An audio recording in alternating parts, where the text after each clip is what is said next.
আমাকে কি বলছেন তার জবাব দিই, তা আমি করবো না। ফিরাদ হাকিম যা করেছেন তার জবাব তিনি দেবেন। এখন সীমান্তে কেন আমাদের শহরের আনাচে কানাচে বিভিন্নভাবে উত্তেজনা সৃষ্টির চেষ্টা হচ্ছে, এই উত্তেজনা সৃষ্টির প্রয়াসটা বন্ধ হওয়া উচিত। কাজী মাসুম আক্তার শিক্ষাবিদ, তিনি কি বলছেন শোনাবো আপনাদের।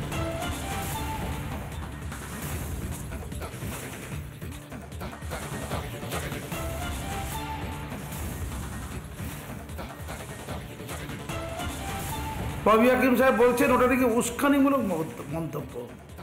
ওখানে এতদিন ধরে কারাতের ব্যয়টা দেওয়া হয়নি, ভারত সরকার ওটা দিচ্ছে। সুজয় চক্রবর্তী আর ওই আমি মোহাম্মদ সেলিম সাহেবকে বলি, আপনাদের বাম আমল ছিল 34 বছর ধরে, তখন একটু চেষ্টা চরিত্র করতে পারতেন, করেননি। তো এতদিন পরে দেওয়া হচ্ছে, ওখানে ভারত মাতা কি জয় আর বন্দে মাতারম বলছে, মানুষ আবেগ প্রসূত হয়ে যাচ্ছে। তো ওটাকে আবার উস্কানিমূলক মনে হচ্ছে। আপনারা একদিকে ফিরাদ হাকিমের মন্তব্যে রক্ষে নেই, সঙ্গে দোষর হয়েছেন মোহাম্মদ সেলিম, সিপিএম এর রাজ্য সম্পাদক। ভারতের খেয়ে বাংলাদেশ প্রেম মোহাম্মদ সেলিমের।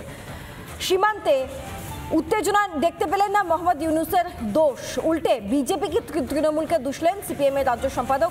অনুপ্রবেশ দেখতে পাচ্ছেন না সেলিম, সে বিষয়ে তার বিশেষ মাথা ব্যথা নেই। জঙ্গি যোগও দেখতে পাচ্ছেন না সিপিএম এর রাজ্য সম্পাদক, তিনি আপাতত বিজেপি এবং তৃণমূলের একটা জোট দেখতে পাচ্ছেন। শুনুন।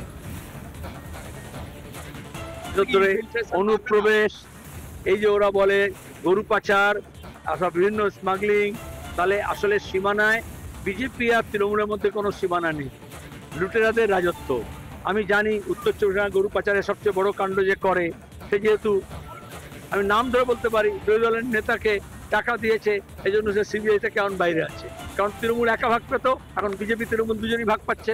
মালদা ঘটনা এটা উদাহরণ দিচ্ছে যে সীমানায় হিন্দু মুসলমান করছে, ভারত বাংলাদেশ করছে। তো চোরা চালানের কাজে সিদ্ধহস্ত পুলিশি সহযোগিতায়, কেন্দ্রের পুলিশ হোক বা রাজ্যের পুলিশ হোক, বিজেপি তৃণমূল দুজনই ভাগ পাচ্ছে। এদিকে মোহাম্মদ সেলিমের এই বক্তব্যের পর রাজনৈতিক মহল থেকে কি বার্তা আসছে শোনাবো আপনাদের।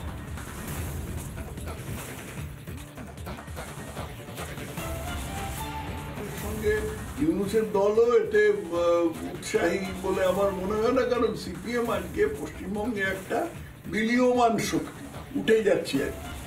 বন্দে মাতরম একটা মন্ত্র, যেই মন্ত্র অগণিত স্বাধীনতাকামীকে উজ্জীবিত করেছিল, এটা মুসলিম লীগ সহ্য করতে পারতো না, ফিরাদ মোহাম্মদ সেলিমও সহ্য করতে পারেন না। এই তো ঘটনা। মোহাম্মদ ইউনূসের দোষ দেখার তো তার দরকার নেই, তার তো দেখতে হবে তার যে দেশে বসবাস করছে সেই দেশের প্রশাসক, তাদের নিয়েই তো আমাদের চিন্তা করতে হবে। আমি তার ইউনূসকে কি ওখানে ভোট দেবে না? সেলিমকে ভোট দিতে হবে এদেশে। সুতরাং এদেশের যারা শাসক দায়িত্বপ্রাপ্ত আছেন তাদের সম্পর্কিত কথা বলাটা তো কাজ।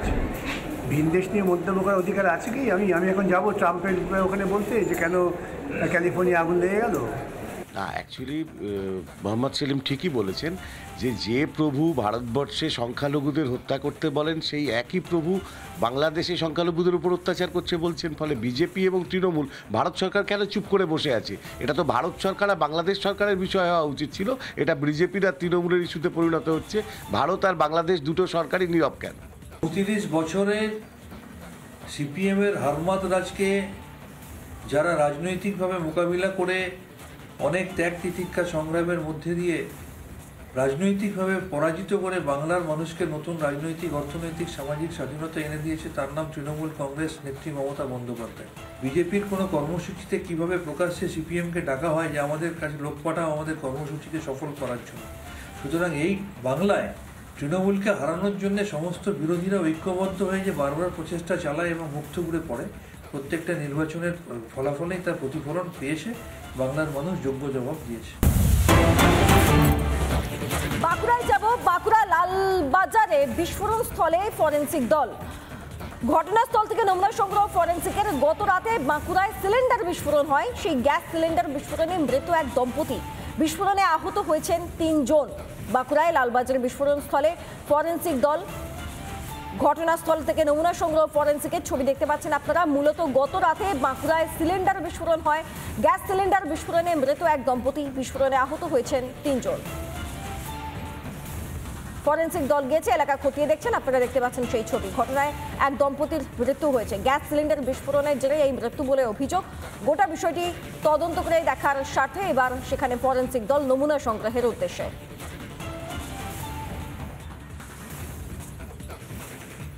জোরে একটা আওয়াজ হলো।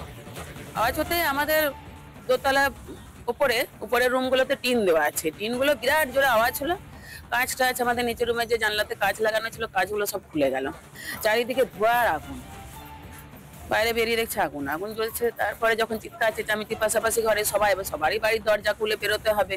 বেরিয়ে বাইরে বেরোবো, তখন দেখছি ওদের বাড়িতে আগুন জ্বলছে, কিন্তু দরজা বন্ধ, ওরা তো কেউ বেরোতে পারছে না। আমরা বাইরে থেকে চিৎকার করছি। আহত জোরদার হয়েছে, হাত পা ওদেরও পুড়ে গেছে, একদম পুরো ঝলসে গেছে।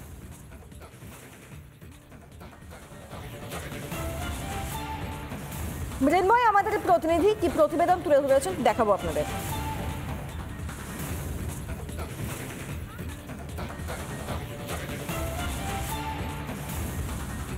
মৃন্ময়ের প্রতিবেদন দেখাবো, তবে তার আগে আমরা আপনাদেরকে যে ছবি দেখাচ্ছি আরও একবারে দেখিয়ে দিই। ভয়ঙ্কর পরিস্থিতি হয়েছিল সিলিন্ডার বিস্ফোরণের জেরে। বাড়ির একাধিক অংশ ভেঙে চুরে গিয়েছে ওই বিস্ফোরণের তীব্রতায়।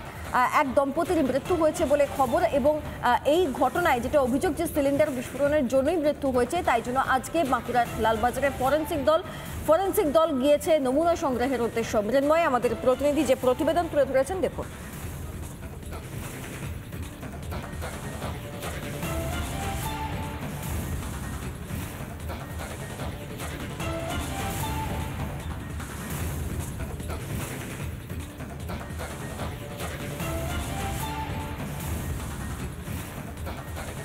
বাঁকুড়া শহরের লালবাজারে এসে পৌঁছেছে দুর্গাপুর থেকে ফরেন্সিক টিম। যে ছবিটা আমি তুলে ধরছি, যে বাঁকুড়া শহরের লালবাজারের যে মাঝিপাড়ায় যে ঘটনা ঘটেছে, যে গতকাল রাতে যে গ্যাস সিলিন্ডার ব্লাস্ট হয়েছে এবং আগুন লেগে গেছে, এবং বাড়ির যে মালিক এবং তার স্ত্রী ঘটনাস্থলেই মারা গিয়েছিল, এবং 3 জন গুরুতর আহত অবস্থায় তাদেরকে বাঁকুড়া সম্মেলনী মেডিকেল কলেজ ও হাসপাতালে ভর্তি করা হয়েছিল, এবং তাদেরকে আজকে দুর্গাপুরে স্থানান্তরিত করা হয়েছে। এই মুহূর্তে কিভাবে এই গ্যাস সিলিন্ডার ব্লাস্ট হয়েছে আমি সেই ছবিটা সরাসরি দেখাচ্ছি। যারা ফরেন্সিক টিম আছেন তারা তদন্ত শুরু করেছেন যে কিভাবে এই গ্যাস সিলিন্ডার ব্লাস্ট হয়েছে, কোনো শর্ট সার্কিট থেকে কিংবা কোনো টেকনিক্যালি ফল্ট ছিল, অর্থাৎ সমস্ত কিছু কিন্তু তারা খতিয়ে দেখছেন, তারা পর্যবেক্ষণ করছেন। সেই যে বিশেষ টিম এসেছে, সেই টিম তারা এখানকার ছবি নিচ্ছেন এবং তাদের নমুনা সংগ্রহ করছেন যে কিভাবে এই ঘটনা ঘটেছে। পুরা থেকে মৃন্ময় পান, রিপাবলিক বাংলা।